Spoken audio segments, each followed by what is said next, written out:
2025 tuko hapa mtaa wa Mvumi, sehemu ambako marehemu Kalini alikuwa akiishi, na hapa imetoka kufanyika dua fupi ya marehemu Karina, na sasa mwili unatolewa hapa nyumbani kutoka airport, ambapo alishuka pale majira ya saa 8 mchana baada ya kutoka huko nchini India akiwa anapata matibabu, na ukalala hapa nyumbani kwao siku hiyo ya jana Ijumaa, ambapo leo muda huu unakwenda katika msikiti wa Maamuru Upanga kwa ajili ya kuosha na kuandaa na kuswalia mwili huo. Lakini baada ya hapo mwili huo utakwenda makaburi ya Kisutu kwa ajili ya maziko, na hivi ndivyo mwili unapotoka hapa nyumbani na kuelekea huko kwenye msikiti wa Maamuru Upanga kwa ajili ya kuosha, kuandaa na kuswalia mwili.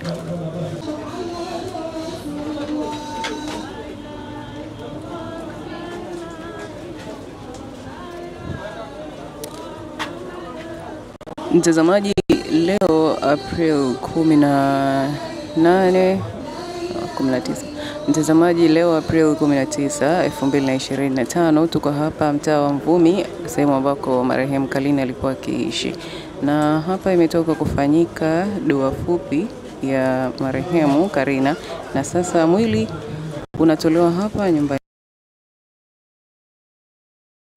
kutoka airport, ambapo alishuka pale majira ya saa 8 mchana baada ya kutoka huko nchini India akiwa anapata matibabu, na ukalala hapa nyumbani kwao siku hiyo ya jana Ijumaa, ambapo leo muda huu unakwenda katika msikiti wa Maamuru Upanga kwa ajili ya kuosha na kuandaa na kuswalia mwili huo. Lakini baada ya hapo mwili huo utakwenda makaburi ya Kisutu kwa ajili ya maziko, na hivi ndivyo mwili unapotoka hapa nyumbani na kuelekea huko kwenye msikiti wa Maamuru Upanga kwa ajili ya kuosha, kuandaa na kuswalia mwili, ambapo baada ya hapo sasa watakwenda makaburini katika makaburi ya Kisutu kwa ajili ya maziko.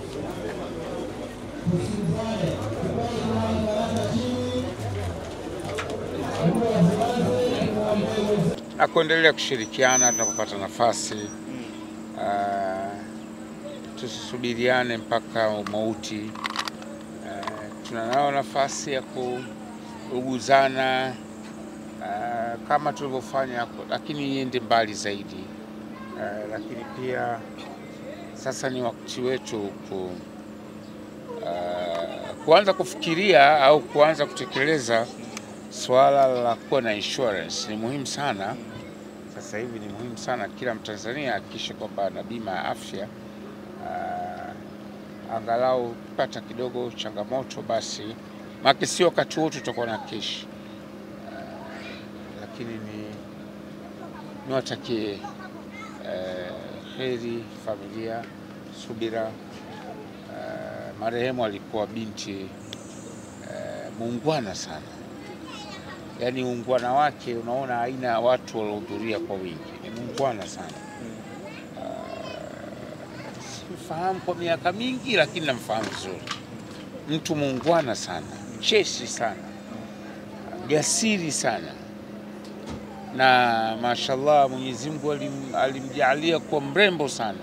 Sauti yake fantastic, lakini ndio hivyo, hakuna kitakachobaki, na sisi wenyewe tuko katika njia hiyo hiyo. Hatujui leo kesho unaweza kuamka ukajikuta umesogea. Na mara mwisho ulipost kwenye page yako ya Instagram akikushukuru, lakini Watanzania natamani kufahamu wewe na yeye ukaribu wenu uko vipi? Sasa uwezi, unajua yule mwanadamu ameshafariki, yeye ndo anajua mimi na yeye ukaribu wetu. Lakini nikisema kwanza sio jema, huwezi kumsaidia mtu afu ukasema shehe, au huwezi kufanya jambo jema ukasema, sio ungwana.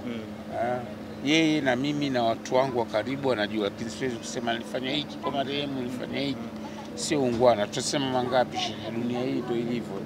Kwa hiyo sina cha kusema, mimi namuombea dua mdogo wangu, namuombea dua Mwenyezi Mungu amjalie apate barzakh njema, msame pale alipokosea, na tujalie na sisi tukifa basi tufe waja wema, yani tukifa tuwe tayari, kama tuna makosa nini tusharekebisha, tujalie mwisho mwema wanasema. Lakini amenigusa, yani unajua mtu amenigusa sana sana sana sana sana. Ni binti mstaarabu sana, yani mstaarabu kupitiliza, watu tu hawajui, lakini ni mstaarabu, muungwana sana. Muungwana sana, yani ndio hicho. Unajua siku hizi kuna waungwana wachache, wastaarabu wachache, lakini muungwana yule. Amefariki mtu muungwana sana, haukusemwa tu juu ya uungwana wake na nafasi haikuwepo, lakini nakuhakikisheni tumepoteza mwanamke muungwana, mstaarabu, alielelewa, amepata mafunzo ya dini, amepata mafunzo ya kidunia, ameleleka. Yani ni mtu ameleleka. Unajua wale watu binadamu wameleleka, yani malezi ya wazazi yamemnyoosha vizuri. Ni muungwana, ukikaa naye dakika moja tunajua shiza. Na mara kadhaa umekuwa ukizungumzana kama ambavyo umesema kwenye hotuba pale kwamba amekuwa ni mtu mvumilivu, licha kuwa amekuwa akiugua kwa muda mrefu sana. Amekuwa ni mtu ambaye hakukata tamaa na amekuwa akiamini katika siku moja kwamba atarejea, lakini mwisho wa siku mapenzi ya Mungu ndio kama hivyo, tuko naye tena. Pengine hili linatoa funzo gani kwako na kwa Watanzania wengine? Tuishi kwa wema, tuishi kwa ihsani, tuishi tukijua siku moja tutaondoka. Dunia hii tunapita tu, pumzi tu hizi, kiburi tu, afya, lakini sisi tunapita. Tuishi tukijua tunapita. Na bahati mbaya kifo ni siri, ni fumbo, hatujui ni lini sasa. Yani wakati wewe uko tayari sasa kuishi kwa ihsani, kwa kuheshimu wenzio, kesho Mungu anakuchukua, hutapata hiyo fursa tena ya kurekebisha. Kwa hiyo kila wakati tuishi tukijua na sisi tutakwenda, na sisi tutafariki. Tuweke akiba. Ukiishi uwe na akiba, uwe na akiba ya maisha.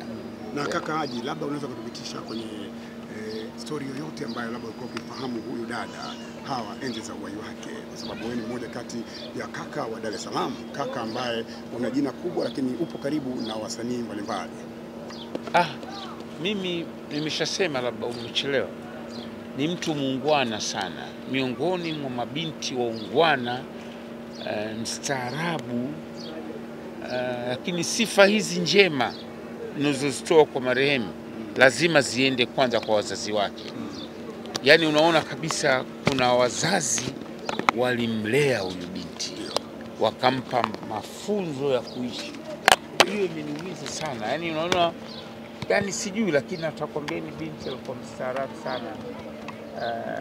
Na ustaarabu wake ulionyesha wakati alipoumwa, mstahimilivu, cheshi, something like that. Neno lako wakati huu tunakaribia kwenda kumpumzisha dada huyu, labda sisi tuliobaki tujifunze nini, na ni neno gani ambalo nataka kusema Haji Sande Manara? Cha kujifunza ni kuishi maisha kwa wema, kuwa na subira, kutoishi kwa magomvi, simjui ni mgomvi wake marehemu, simjui. Tuna vitu tutaendelea kujifunza kupitia yeye, lakini pia ni waase wenzangu mliopo kwenye media, tustiriane, tusisubiri mpaka mtu afe. Sawa, unapoumwa mwenzetu tumstiri, tusione vibaya kumsaidia mtu anayeumwa. Sawa, sina la ziada isipokuwa tukutane makaburini inshallah. Asante kaka, asante kwa muda wako, lakini pia asante kwa kushiriki.